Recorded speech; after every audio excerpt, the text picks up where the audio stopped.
Bonjour, je suis Mayolek et je suis Disneyphile.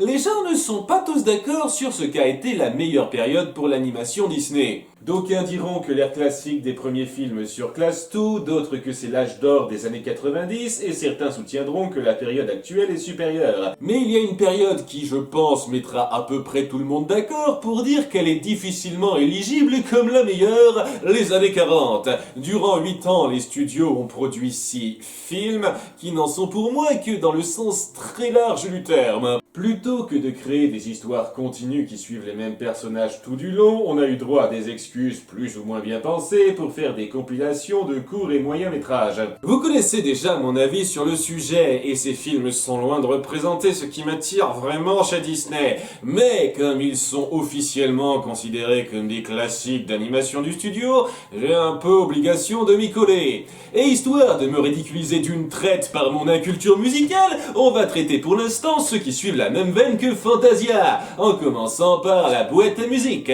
Une compilation de petits dessins animés centrés autour de chansons, ce qui m'attire un chouïa plus que Fantasia sur le principe, car ça propose une plus grande variété de styles en dehors de la musique classique. Et c'est une œuvre qui a tellement marqué par chez nous, qu'il n'existe pas d'édition française. En tout cas pas en DVD. Une VF est sortie en VHS à une époque, mais cette version m'est introuvable. C'est donc le seul grand classique Disney que j'aurais été forcé de voir uniquement en version originale. En avant pour Make My Music. Le premier segment s'intitule Blue Bayou. Espérons qu'aucune luciole ne soit impliquée. On nous fait apercevoir lentement le bayou.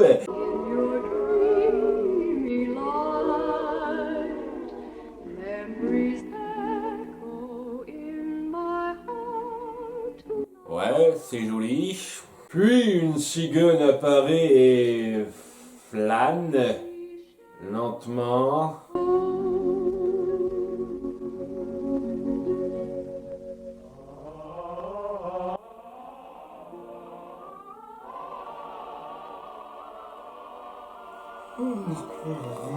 Oh, attendez, elle fait monter le niveau de l'eau. Wow! Je ne savais pas que les pattes de cigogne avaient un tel volume. Puis c'est continu.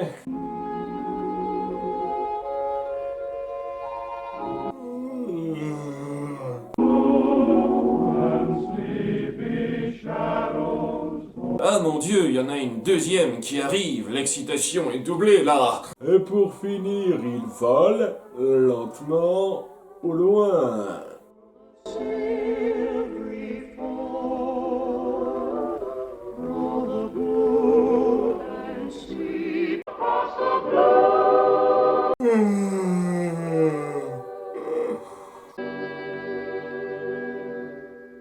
Et bonne nuit.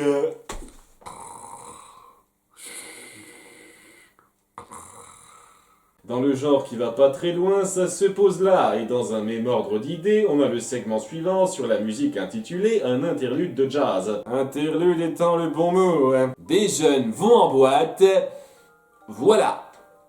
Rien de plus. Un type invite une fille à sortir, il ramasse d'autres ados dans leur voiture, dont un qui a la tête dure, il danse en boîte et se marre. Rien n'est réellement développé, que ce soit en termes de sous-intrigue ou de personnages. À un moment donné, on se centre un peu sur la petite sœur de la fille du début, mais elle se fait évincer bêtement à un moment et on ne la revoit plus. Ce que ce segment a pour lui, c'est son parti pris stylistique. Souvent, quand un objet ou un personnage apparaît, il est dessiné par le crayon qui est presque un personnage à part entière. Mais même ça, ce n'est pas pleinement exploré, car à de nombreux moments, des objets ou personnages se montrent à l'écran sans cette transition-là. Et en dehors de ça, c'est juste une excuse pour balancer des gags très moyens sur les jeunes qui veulent s'amuser.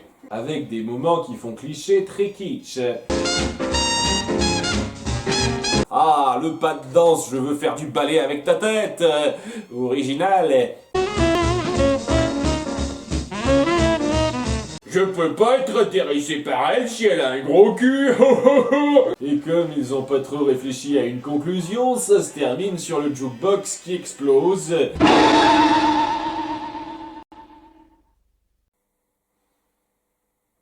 C'était l'éclate. Le prochain segment... ne raconte pas grand-chose pour changer. Vous avez vraiment pris le plus palpitant pour commencer. C'est une sorte d'ode à la nature, je crois. I don't know what I do, sweetheart, without you.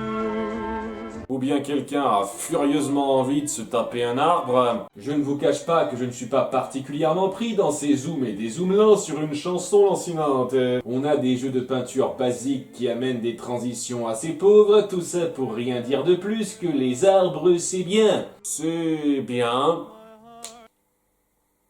Entre ce segment et le premier, ce film offre un très bon remède anti-insomnie. Ensuite, nous avons le dessin animé Casé à la batte, et c'est de la balle. On est au tour décisif d'une rencontre de baseball, et après que tout soit mis en place pour renverser le score, c'est au tour de la coqueluche de l'équipe Casé d'être à la batte. D'où le titre. C'est l'un des cartoons les plus géniaux que j'ai jamais vus. On fait grimper la sauce avec un panache, un peps et une créativité visuelle de dingue. Les réactions du public se font de plus en plus intenses alors que les coureurs se mettent en place et que Casé frime jusqu'à la dernière seconde. Ça offre une légère satire plutôt bien pensée de la mentalité lors des rencontres sportives, dont découle une flopée d'inventivité dans l'excès que je trouve savoureuse. Ce sont des moments comiques physiques superbement vifs, avec une musique ultra rythmée qui narre et accompagne l'action à la perfection.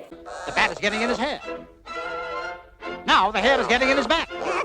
L'intensité du récit est magnifiquement gérée pour mener à une conclusion certes assez prévisible mais très efficace. La seule chose que j'aurais à redire c'est, si Casé est considéré comme aussi extraordinaire que ça, comment se fait-il que son équipe ait marqué si peu de points avant? Ou alors pourquoi le public ne s'est pas encore rendu compte qu'il n'est pas si extraordinaire que ça en fait? Mais c'est un détail, ça reste un must à voir si vous appréciez les cartoons bien faits.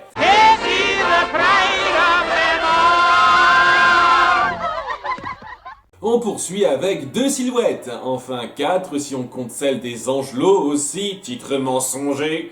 Là non plus, ça ne raconte pas grand chose, mais ce coup-ci je reconnais avoir vraiment été pris par le travail visuel. La chorégraphie est joliment pensée alors qu'on voit ces 4 silhouettes danser au rythme doux de la musique, avec un travail sur les couleurs et les lumières plutôt efficace.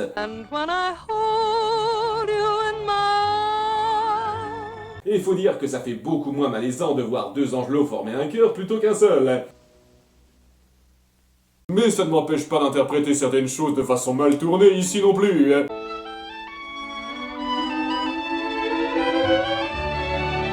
Chérie, pas devant les enfants! C'est un petit moment apaisant, mais pas assommant cette fois. Après ça, nous avons Pierre et le loup, l'histoire du petit Pierre qui veut chasser le loup avec un pistolet à bouchon. Avec sa durée de 15 minutes, c'est le plus gros morceau du film, et le plus mal fichu pour moi. Déjà, le narrateur passe 2 minutes à expliquer que chaque personnage a un accompagnement musical précis, chose que le spectateur aurait pu comprendre de lui-même. Bon, vous auriez juste pu préciser qu'il y avait un instrument dédié à chacun et nous laisser les découvrir, ça aurait été gratifiant pour les gens qui auraient deviné. Mais à la place, vous insistez en détail sur chaque personnage avant même que l'histoire commence. The shooting of the hunter's guns by the kettle drums. Les autres segments n'avaient pas d'intro de ce genre parce qu'ils ne prenaient pas leurs spectateurs pour des teubés. Enfin bon, l'histoire commence et... Oh. There seems to have been a change of plans. Et c'est le plus gros problème de ce segment, le narrateur. For Peter's grandpapa thinks that little boys like Peter should not go out to hunt the wolf. J'aime bien espacer mes mots pour l'effet dramatique, mais en dehors de sa voix agaçante, ses interventions sont inutiles. L'histoire est simple et se transmet parfaitement via seulement les images. Regardez ces extraits et dites-moi si la narration était nécessaire pour comprendre. Hello, Sonia. Hello, Petey. Now Sonia wants to join the party. Oh, how can they ever get any place if they're going to fight among themselves? Oh, Sonia, this is no time to relax. Et tout le segment, c'est comme ça. Il ne fait que parler par-dessus sans que ça ne serve à rien. Déjà qu'on nous sert du cartoon très simpliste au départ, cette narration forcée qui nous prend pour des gamins de 3 ans aveugles plombe complètement le peu de récit intéressant que vous aviez à la base. Donc oui, maintenant que le souci principal a été abordé, on va entamer l'histoire palpitante qui nous attend. Pierre arrive à se tirer en douce de chez son grand-papa pour chasser le loup et croise ses amis animaux de la forêt. Hello, Petey, what goes? Where you going, huh? Can I go, Petey? Can I, huh? Oh boy, a gun. Loaded, too. J'ai rarement eu autant envie de baffer un être immatériel, hein. The wolf! J'adore ce genre de blague qui marche seulement si on part du principe que les persos voient exactement la même chose que nous, ce qui n'est clairement pas le cas ici. Puis on a un chat qui veut manger du zozio, et il tombe sur le loup dans une mise en scène très maladroite. To find the wolf.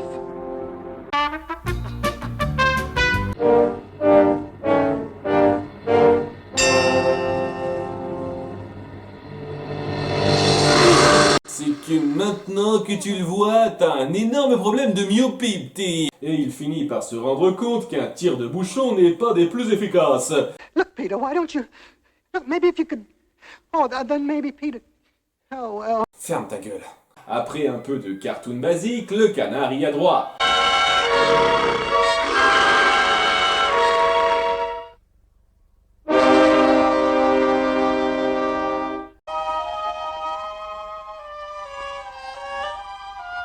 Oh mon Dieu, un moment intense et émotionnel bien fait! J'espère que ce ne sera pas gâché par la révélation qu'il est en fait vivant, parce que ça n'aurait aucun sens par rapport au fait que le loup est persuadé d'avoir bouffé de la viande fraîche, là. Ça met le petit Zozio en colère. You beast! Take this, and this, and this! Je pense que tu devrais figurer en illustration de la définition de moins-value dans le dictionnaire. This is bad. This is very bad. Le conflit entre le garçon et la bête se poursuit quand des chasseurs apparaissent.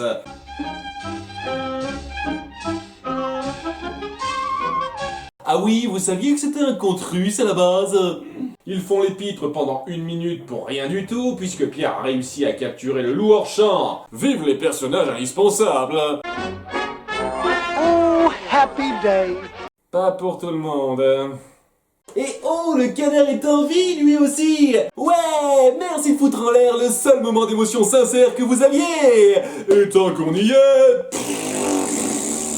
C'est du cartoon ultra basique avec très peu de créativité et une présentation foireuse. Suite à ça, on a des instruments de musique qui déambulent, puis qui rétrécissent, puis qui se transforment en balles de jonglage. C'est l'évidence même! Ok, je vais pas me faire chier à analyser ça très loin. C'est juste du what the fuck visuel qui ne cherche pas à avoir de sens. On se prend du LSD et on dessine les premiers délires qui nous viennent en tête autour du thème des instruments de musique. Point. Ça parlera sans doute à certains, mais pas à moi. Suivant. Nous suivons la vie de Chapeau. À peu près tous les objets animés y passent chez Disney. Un feutre et un lupin dans une vitrine sont amoureux, mais elle se fait acheter. Et dès lors, on suit toutes les péripéties du feutre pour la revoir.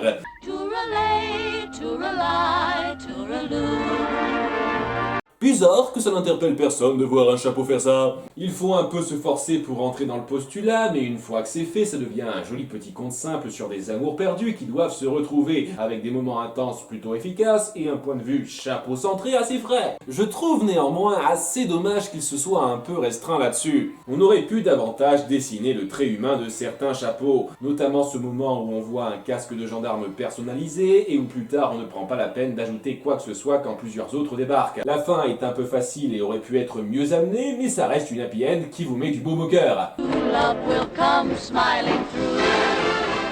C'est une petite aventure touchante que je soupçonne fortement d'avoir inspiré le court-métrage Le Parapluie Bleu. Et pour terminer, nous avons la baleine qui voulait chanter honnête. Un dessin animé de poids.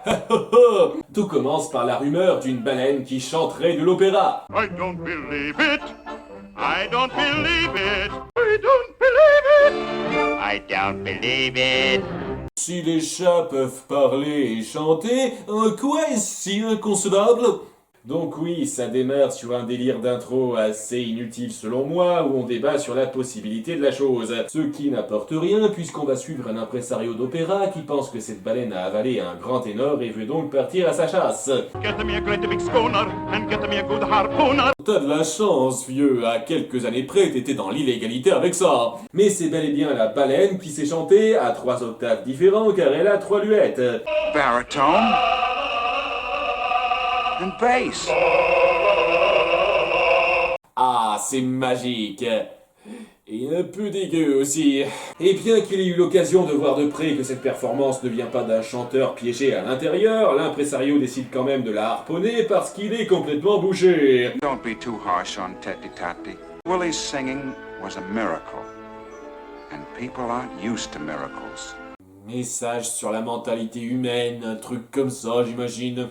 Ce dessin animé est clairement une excuse pour nous montrer la baleine qui chante de l'opéra à toutes les sauces. La preuve en est tout ce long fantasme qu'elle se fait en s'imaginant se produire un peu partout, dans des concerts qui devraient à peu près arriver à rembourser leur budget costume et maquillage, et ces nombreux passages chantés qui s'étendent. Et je reconnais qu'utiliser une baleine est un choix très judicieux pour illustrer le côté grandiose et imposant de ce genre de chant. Je ne suis peut-être pas mélomane, mais j'arrive un petit peu à reconnaître les grandes performances vocales, et quels que soient les ténors et barytons qui ont doublé cet animal, ils ont clairement du coffre, et l'illustration accompagne à merveille l'immensité de la performance. En termes d'histoire, ça ne m'a pas particulièrement accroché, mais en termes de musique, j'ai quand même pris du bon temps. La la, la la. Bravo! Bravissimo!